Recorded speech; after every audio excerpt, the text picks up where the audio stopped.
Então vamos orar. Querido Deus, louvado seja o Senhor. Conduza-nos, Senhor, na leitura da tua palavra. Sobretudo, conduza-nos a te conhecer, não segundo o nosso coração, mas segundo quem tu és, ó Deus. Em nome de Jesus. Tem dois aspectos que eu gostaria de abordar com você que nós não abordamos ontem e eu achei, assim, fundamental abordar sobre 1 Timóteo. O primeiro deles é 1 Timóteo 4,14, quando Paulo fala, não te faças negligentes para com o dom que há em ti. E ontem, ao ouvir o nosso estudo, na leitura me chamou a atenção, mas no comentário eu acabei esquecendo. Não te faças negligentes com o dom que Deus nos deu. E é a mesma coisa que fala assim, não deixe de lado, não deixe parado, não deixe sem atuar o dom que Deus te deu, para a honra e glória dele, para a obra dele. Então, se você tem um dom, não fique com esse dom parado. É isso que Paulo está falando para Timóteo. E a outra coisa está em 1 Timóteo 6, 7 e 8, que fala aqui. Porque nada temos trazido para o mundo, nem coisa alguma podemos levar dele. Então, e o verso 8 fala assim, tendo sustento e com o que nos vestir estejamos contentes. Então, ele fala exatamente isso, o que o texto está dizendo. Se contentem com o que vocês têm.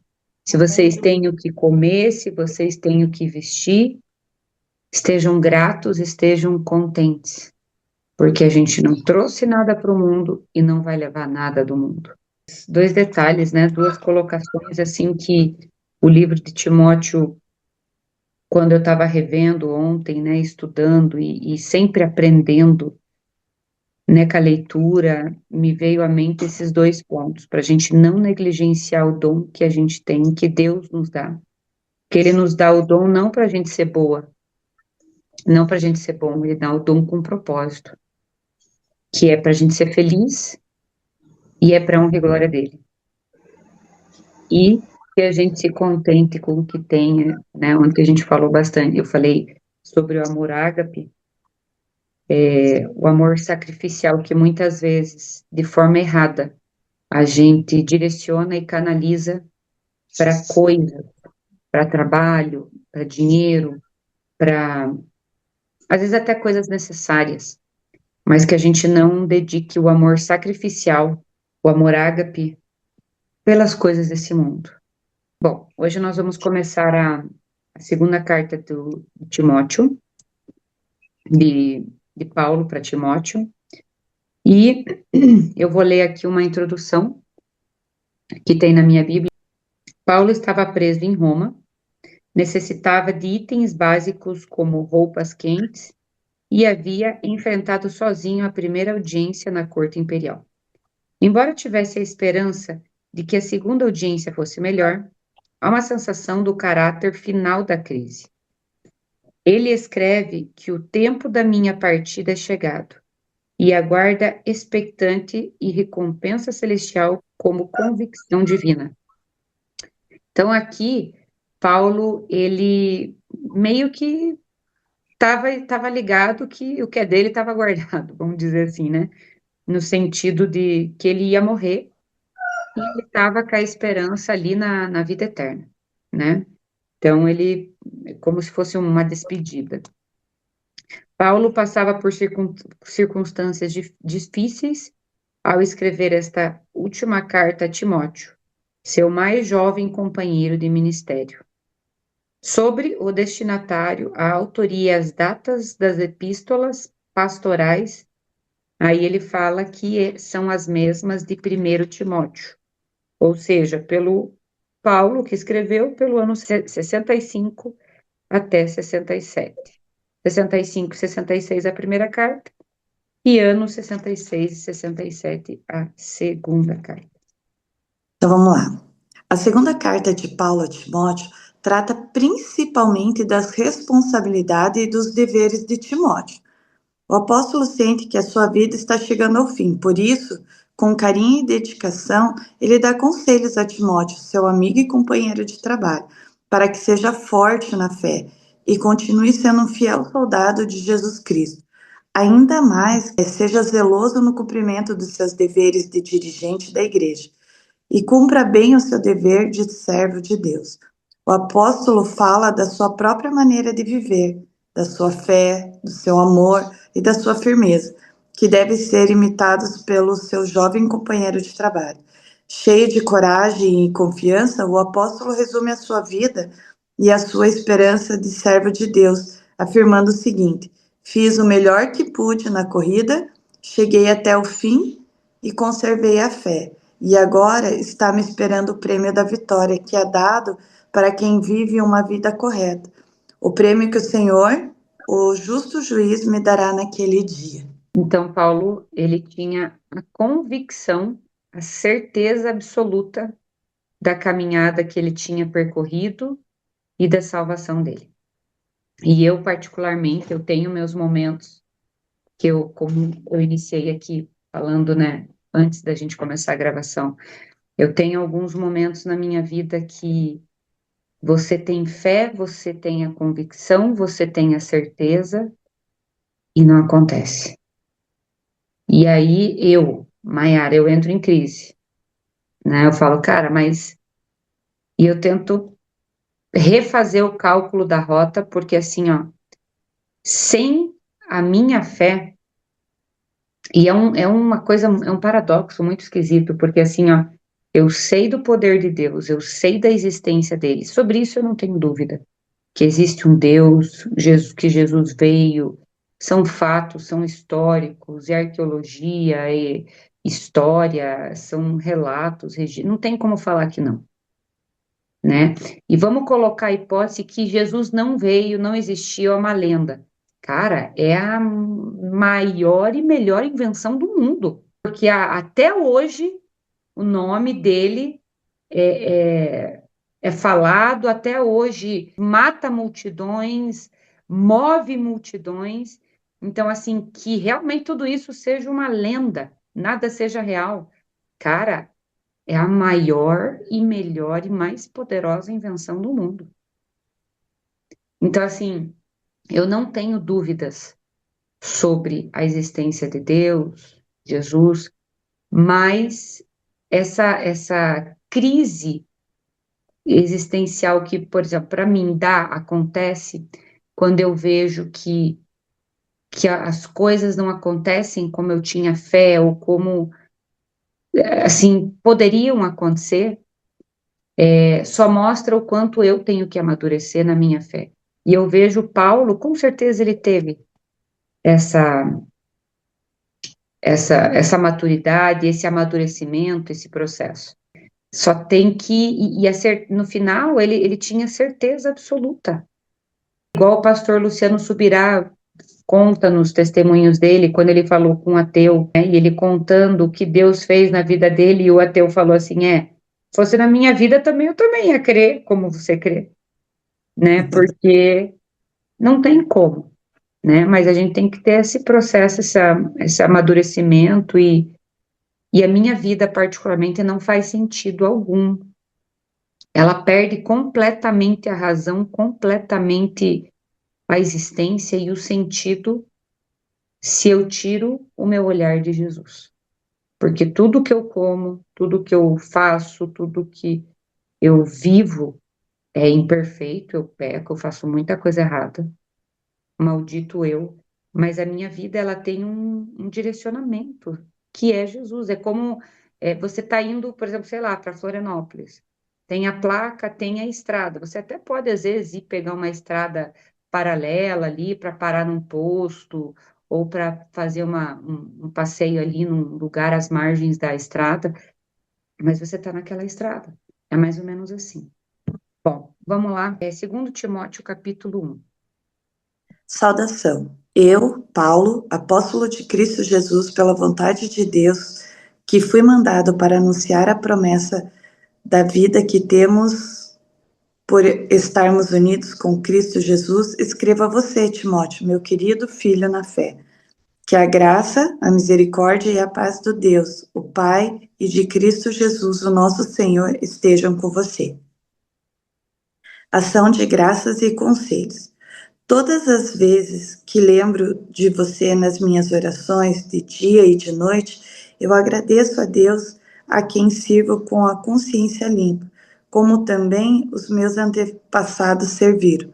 Lembro das suas lágrimas e quero muito ver você outra vez para que eu possa ficar cheio de alegria.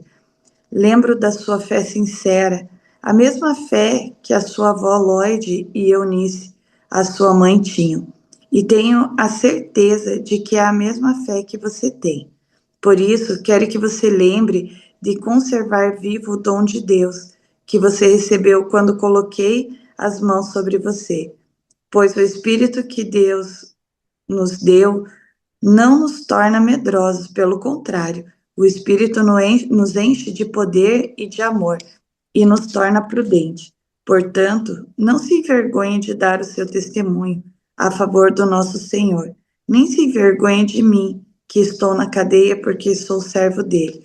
Pelo contrário, com a força que vem de Deus, esteja pronto para sofrer comigo por amor ao Evangelho.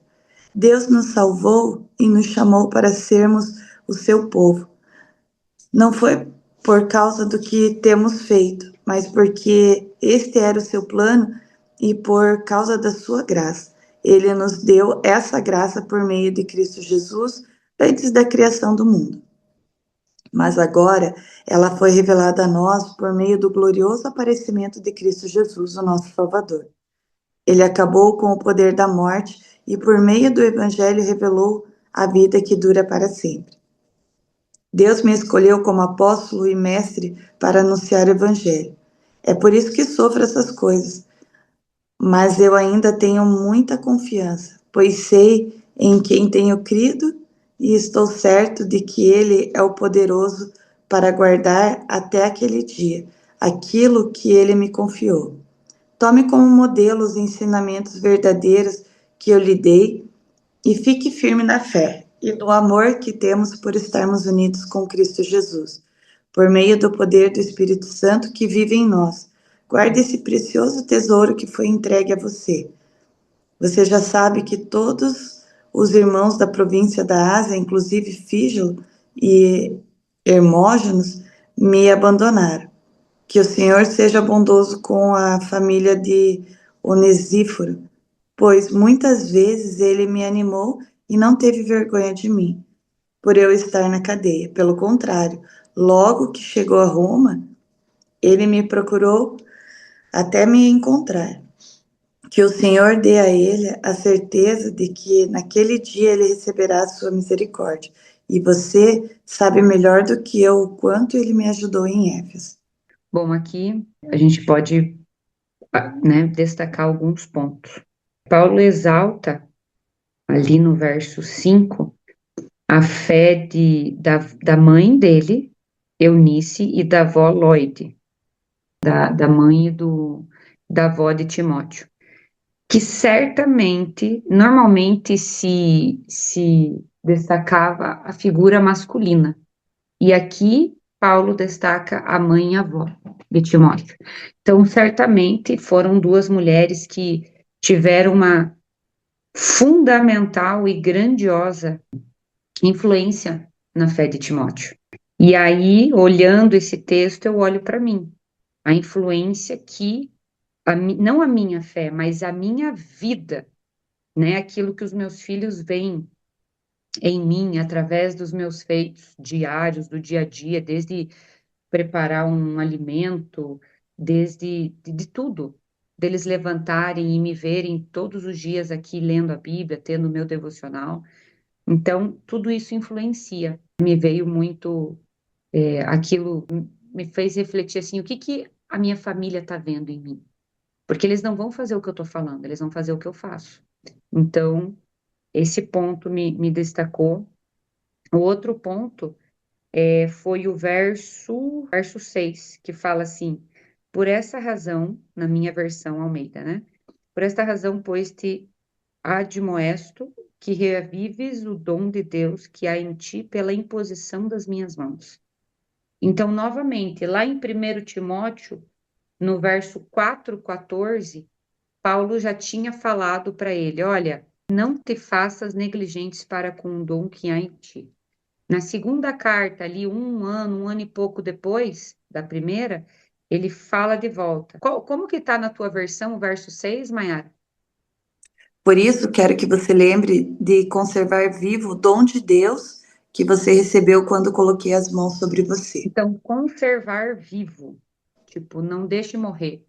Não deixe apagar essa chama. Mais uma vez, Paulo está chamando atenção para que o dom dele não fique de lado.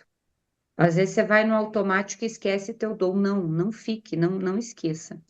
E outra coisa que me chamou a atenção, sobressaiu aos olhos, é o verso 12, e fala assim, por causa do evangelho, né, no caso, o contexto aqui, e por isso estou sofrendo essas coisas. Todavia não me envergonho, porque sei que em quem tenho crido, e estou certo que ele é poderoso para guardar o meu depósito até aquele dia. Essa palavra no grego, guardar, é parateque, e significa algo valioso, confiado ao cuidado de alguém, né, no original. Então, Deus, ele confiou algo valiosíssimo a Paulo.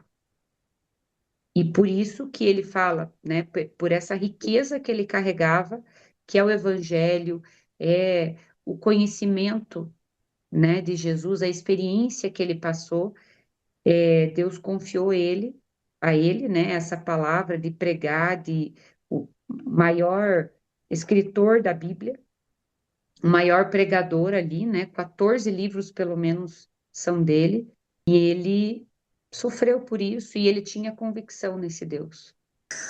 Então, sabe que eu tirei desse primeiro capítulo ali do segundo Timóteo, é algo que a gente precisa refletir, né? A fé de Paulo, ela constrange, né? Porque eu fico pensando assim, olha, eu não vejo nada assim de Paulo falando assim, a minha vida é super boa, tranquila, eu tenho condições de me manter, né? Eu prego porque eu amo. Então, assim, fica fácil eu pregar porque eu tenho tudo que Deus me dá. É só problema, é só coisa ruim. E ele, por exemplo, nesse momento aqui, ele está na cadeia.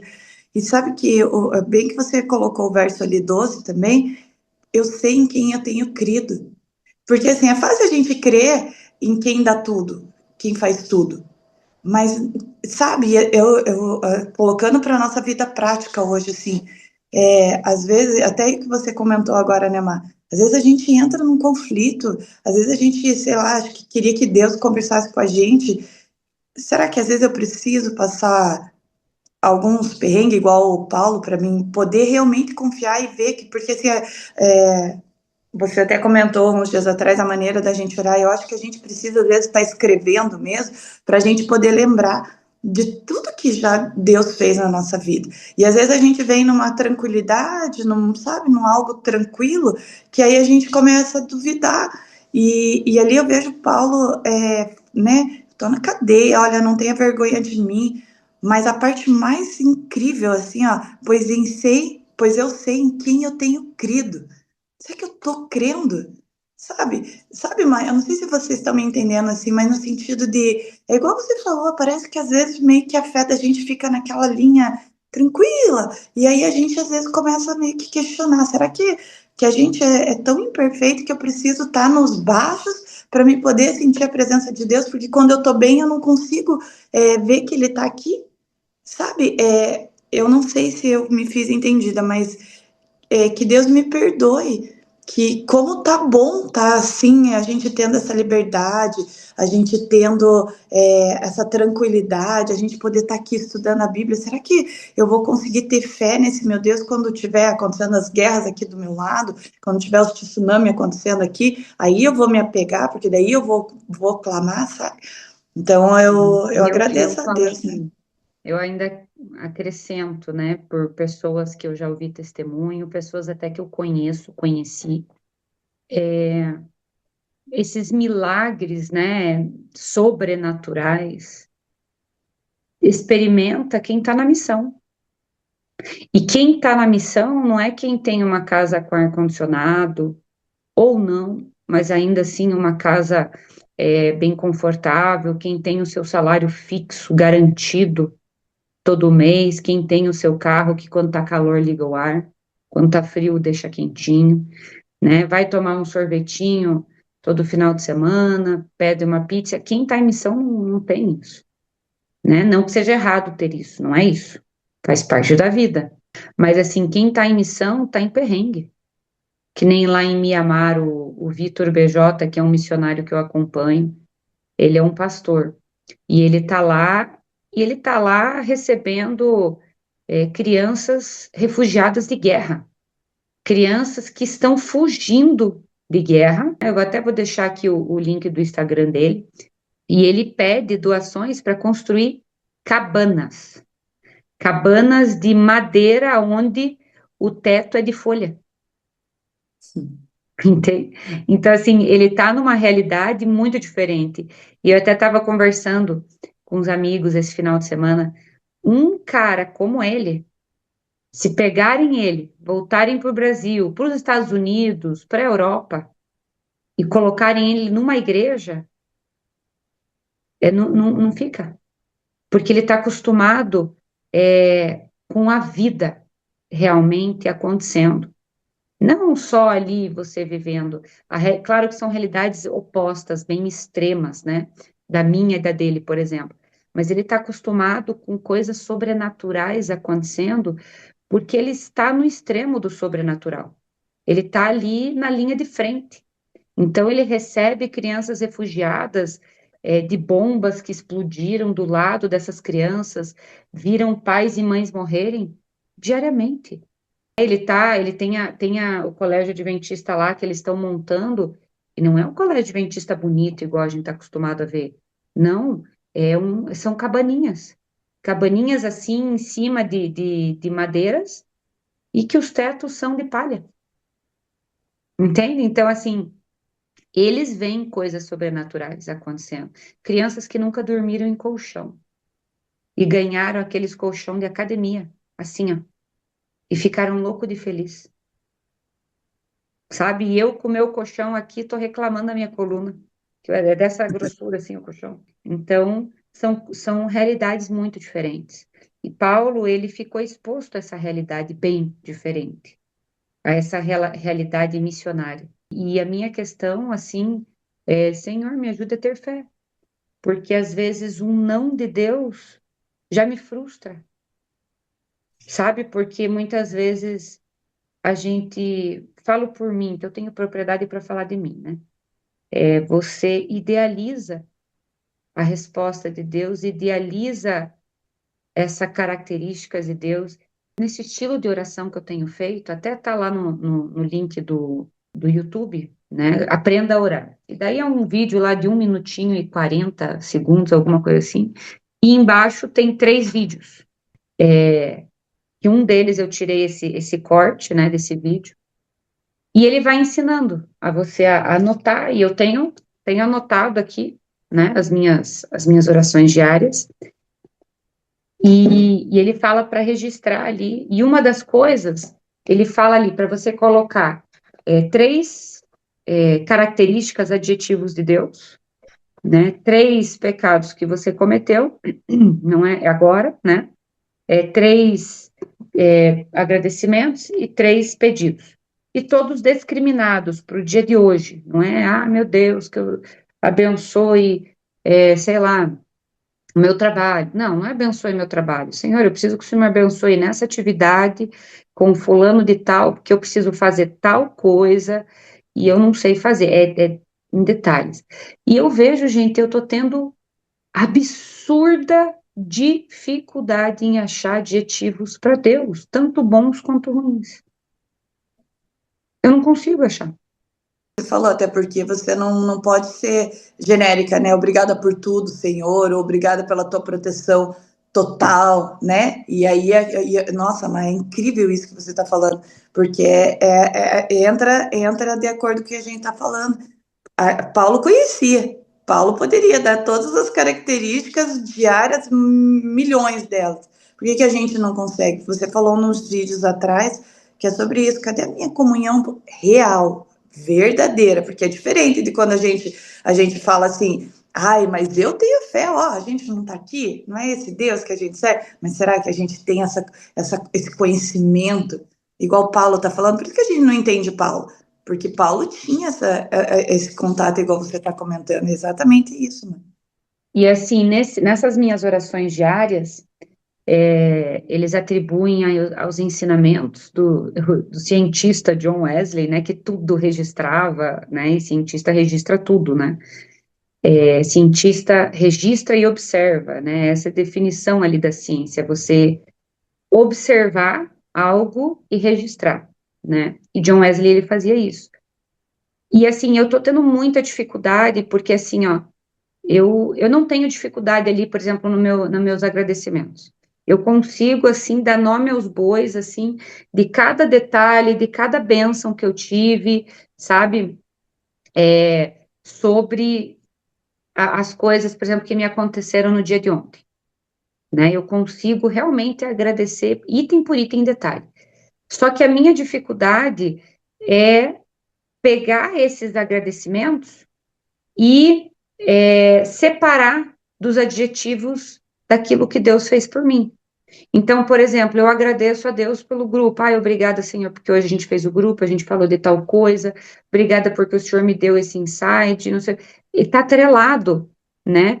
E eu quero aprender a separar, a falar, ó, ontem o Senhor fez tal coisa por mim, em tal momento, sabe? A gratidão, ela pode ser sinônimo, sim, dos adjetivos de Deus, mas eu quero mais. Eu quero mais, eu não quero só me estacionar num Deus que me abençoa. Eu quero conhecer outras características além das bênçãos. E eu tô tendo dificuldade. E quando você tá ali numa situação, né, de missão, de missionário, de perseguição, de morte iminente, como Paulo estava, você consegue enxergar esse Deus. Vamos continuar? Segundo Timóteo, capítulo 2. A Julie colocou assim, ó, É isso que estou você fala. ouvindo um livro, O Desejado de Todas as Nações, para ver se consigo aprender mais dele. Esse livro, para mim, gente, é um dos... Eu já li alguns livros, né? Cara, é o livro que eu sou apaixonada. Ele dá uma visão de Jesus, assim, eu falo que se eu já amava Jesus antes. Quando eu li esse livro, eu não sei como, mas é como se eu tipo, amasse mais ele.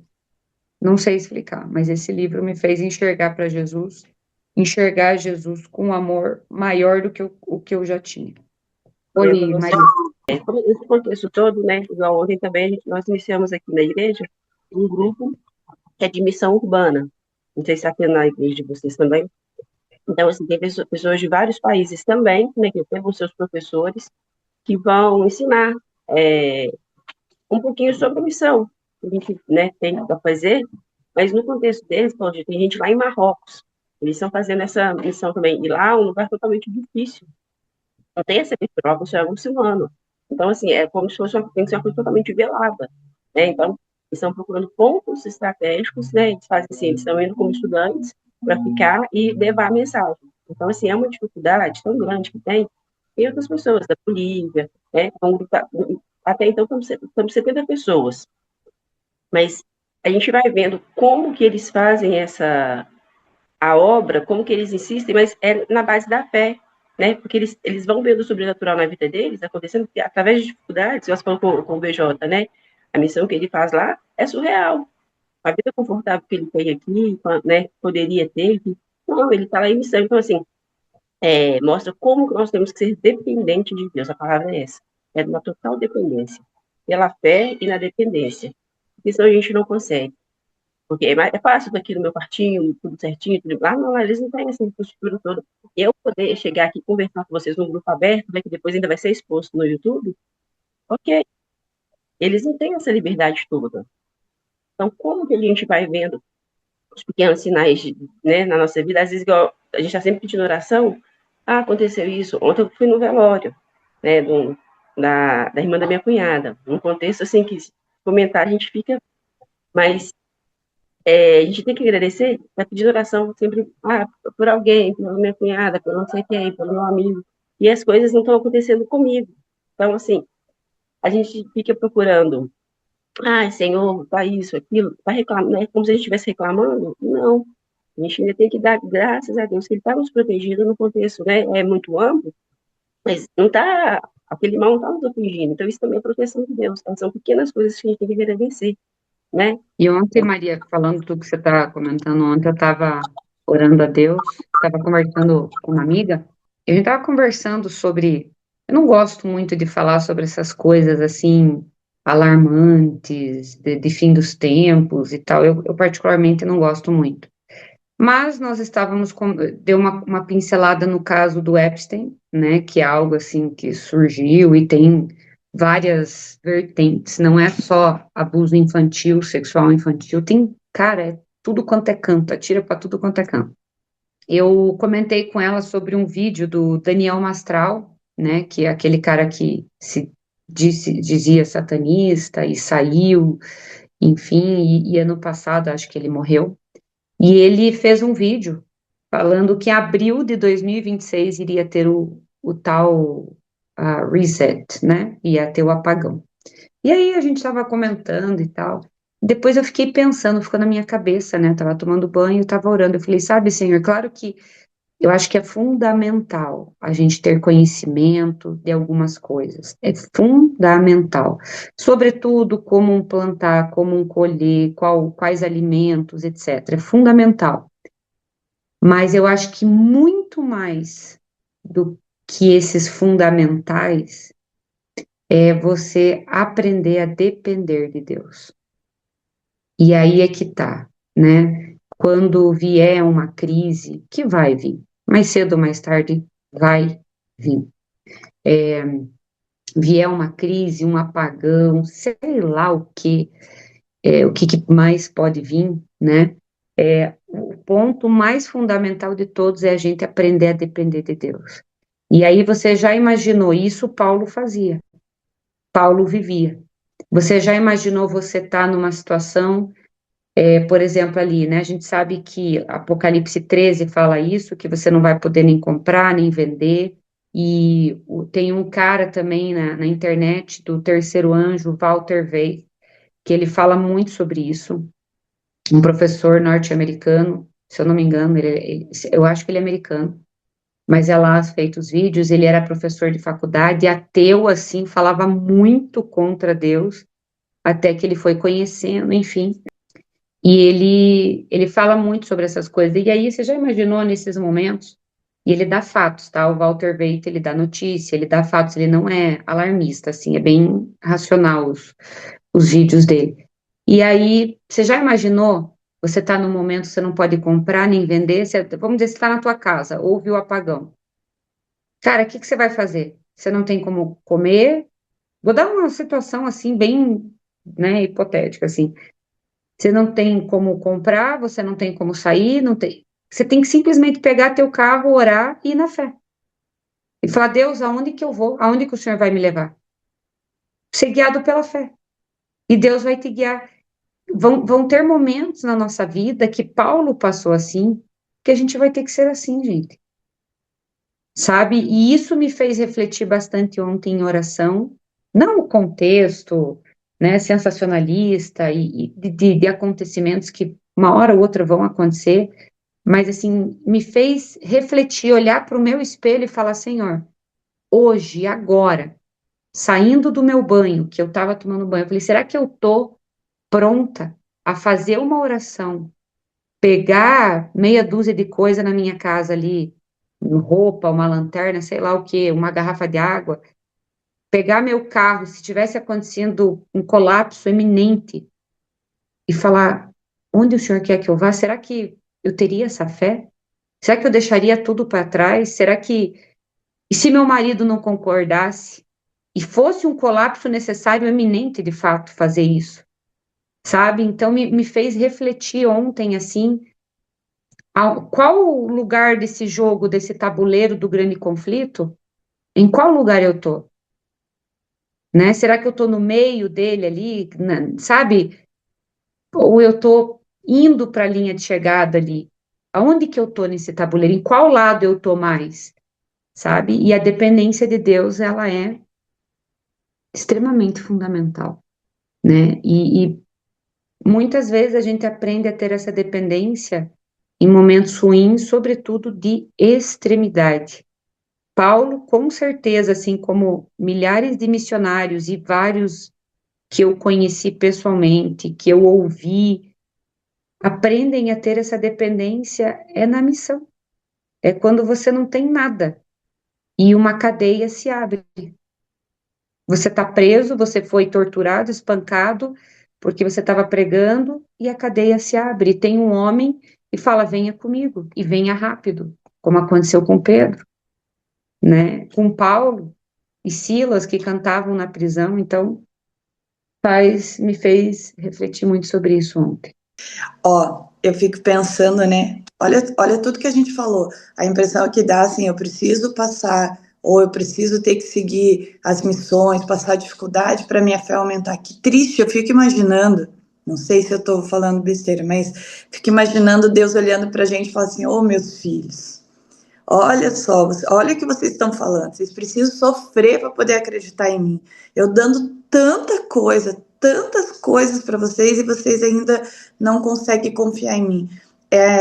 Uns dias atrás eu não sei se eu acabei comentando com vocês e eu achei tão importante, me fez refletir. Por exemplo, por que a gente ora só ou a gente vem aqui pedir oração para quem está doente, para quem perdeu alguém? Por que a gente não consegue? E aí eu vejo que é a nossa parte de cristão falha. Por que hoje eu não posso estar orando por vocês que estão bem, que conseguiram, que estão com saúde, que estão. Não só saúde, né? Saúde fica uma coisa fácil, mas assim, para uma, sei lá, infinitas coisas, gente, que a gente tem. E eu fico imaginando Deus hoje conversando com a gente no sentido assim: ou aprende com o que vocês estão lendo. Paulo aqui estava na cadeia, mas vocês estão livres. Aprende a me amar sem precisar passar por isso. Sabe, eu não sei, assim, a gente escutando você comentando ali, falando, olha, imagine, hoje a gente tem um chuveiro quente. Deus, obrigado porque eu tenho um chuveiro quente, porque eu não tô lá naquela ilha que é só com a água da chuva, sei lá, entende? Ver a sensibilidade, é ter uma sensibilidade de ver Deus nisso, de falar assim, olha, quão grato. Eu fico pensando às vezes assim, será que então não estou sendo de Deus? Só aqueles que estão passando por dificuldade? Será que eu estou numa, como que a gente pode falar, numa qualidade, e aí, sei lá, eu não sei se eu Mas, consegui Mai, fazer. por exemplo, assim, ó, eu não tenho dificuldade nenhuma de encontrar as bênçãos de Deus. Muito pelo contrário. Muito pelo contrário, eu encontro até e assim, é com genuíno, assim, tipo, até na caneta. Eu agradeço a Deus porque eu tenho essa caneta, que tenho mania de caneta. E assim, e agora eu consigo ser grata. Mas eu vejo que, no meu caso, o problema não seria a gratidão do chuveiro Isso, quente. Cara, isso. eu vou tomar um banho, eu tô louvando a Deus pela água que eu tô tendo. Eu vou tomar um copo de água, eu agradeço, eu falo obrigada porque eu tenho esse copo de água. Assim como comida, enfim, com tudo. Mas o meu problema particular não é nem a gratidão, não é nem enxergar as bênçãos de Deus. É realmente quando uma situação muito difícil pega, eu falo assim, cara, eu sei que Deus existe, eu sei que Ele é verdadeiro, eu sei que Ele tem poder, mas por algum motivo, comigo, Ele não vai agir, Ele vai agir de uma forma mais longa e por um caminho mais difícil e um caminho que eu não estou conseguindo enxergar. No meu caso, essa é a minha falha. Mas você Sabe? entendeu que é sobre isso mesmo? Não é a gente agradecer porque alguém está dando algo, mas é o conhecer quem está dando algo? É nesse sentido, eu entendo o que você comentou ali também, mas é isso, é o conhecer. A gente só está conhecendo quem nos dá a benção. Agora, a afinidade, a estar junto, é igual assim, ó, amar, ela fala, eu posso descrever as suas qualidades e as coisas que você faz de bem, mas eu conheço a Maiara real, verdadeira, é isso que, e não é só sobre gratidão, não é só sobre conhecer, é sobre sentir ele perto da gente, literalmente, como alguém realmente que está com a gente. Você consegue sentir realmente os filhos, você consegue o marido, as pessoas que estão perto. Será que a gente consegue ter? E eu entendi o que você está falando. A gente é grato a tudo que Deus faz. E não é só nesse sentido que eu quis dizer. Eu quis dizer em relação maior ainda, sabe? Esse contato verdadeiro. Porque isso é questão de fé mesmo. Eu acho que é isso. Eu fico imaginando assim, a gente não conhece, a gente não vê, e aí é difícil a gente realmente acreditar, por mais que a gente sinta as bênçãos dele, né? Você ora para nós, por favor? Querido Pai que estás no céu, muito obrigada, Senhor. Obrigada porque nessa manhã, de alguma forma, o Senhor tocou o nosso coração, principalmente no sentido, Senhor, de sentir, de entender que realmente precisamos estar com fé, que nós possamos, Senhor, de uma maneira especial, entender os seus propósitos na nossa vida. Ajuda-nos, Senhor, a cada dia mais confiar em Ti, a termos mais fé, assim como foi demonstrado em relação a Paulo. Eu sei em quem eu confio. Nos ajude a confiar em Ti, Senhor, verdadeiramente. Nosso coração clama por Ti. Às vezes, de alguma forma, nós sentimos que às vezes não temos essa fé, Senhor, por favor, se for da sua vontade, que eu tenho certeza que o Senhor possa nos aumentar a nossa fé para nós podermos cada vez mais confiar em Ti. Senhor, de uma maneira toda especial, que o Senhor possa olhar por cada um aqui está aqui no grupo, inclusive aqueles que não estiveram, que não puderam estar, que o Senhor possa, Pai, derramar uma bênção toda especial. Cuida de nós, Senhor. Dá-nos um dia na Tua companhia, que nós possamos sentir o Senhor presente na nossa vida, a cada segundo de vida que nós temos. Nos ajude, Senhor. Fica conosco. E que amanhã, Senhor, nós possamos estar aqui animados para saber o que o Senhor vai nos falar através da Tua palavra. Nos ajude a confiar nesse livro tão maravilhoso que é a Tua palavra. Fica conosco, dá-nos um bom dia na Tua companhia. É isso que eu te peço e agradeço por Jesus. Amém.